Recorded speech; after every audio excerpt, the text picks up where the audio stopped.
Mahigit 2 milyong Pilipino ang nagtatrabaho sa ibang bansa at may ilan sa kanila ang may kasamang anak na naninirahan sa kanilang bansang pinagtatrabahuhan. At sa araw na ito ay ating interviewin ang 3 kabataan na kasama ang kanilang magulang sa Dubai, UAE.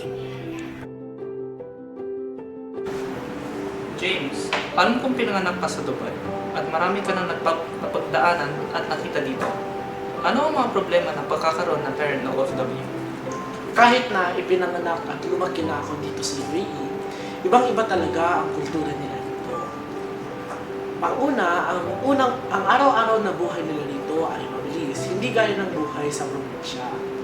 At dahil 5 kaming magkakapatid, kailangan namin humanap ng mga paraan para makatipid. Namimiss ko rin ang mga kapamilya ko gaya ng lolo at lola ko at mga tito-tita ko na nasa Pilipinas. At panghuli, dahil sa inflation, ang mga simpleng bagay-bagay gaya ng bilihin at gasolina at pati na rin ang mamahalin na gaya ng taon-taon na pag-uwi sa Pilipinas ay mahirap gawin at alangan. Kian, ano naman ang mga pakinabang na kasama mo ang iyong ina sa Dubai?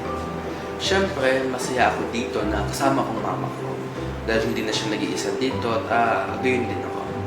Nakita ko dito na mas komportable ang buhay at mas ligtas rin. Sama-sama namin hinaharap yung mga problema at kasiyahan ng buhay. At na masaya rin yung buhay dito dahil marami akong nagagawa at napupuntahan na kasama ang mama ko. Lalo na malapit ang mga gusto namin puntahan at lahat ay accessible.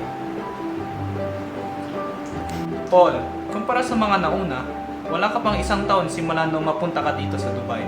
Para sa iyo, saan mo gustong manirahan? Ako ay ipinanganak sa Pilipinas at doon ko ginugol ang unang 17 taon ng buhay ko. Kaya malaking adjustment sa akin noong kinuha ako ni Mama dito sa Dubai.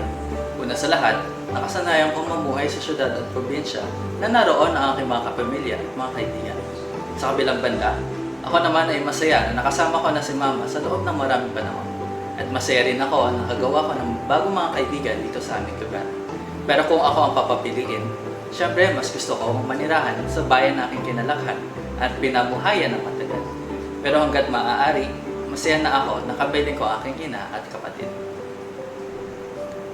Gaya ng mga kabataan sa interview na ito, marami din mga kabataan ang kasama ang pamilya nila na OFW sa ibang bansa.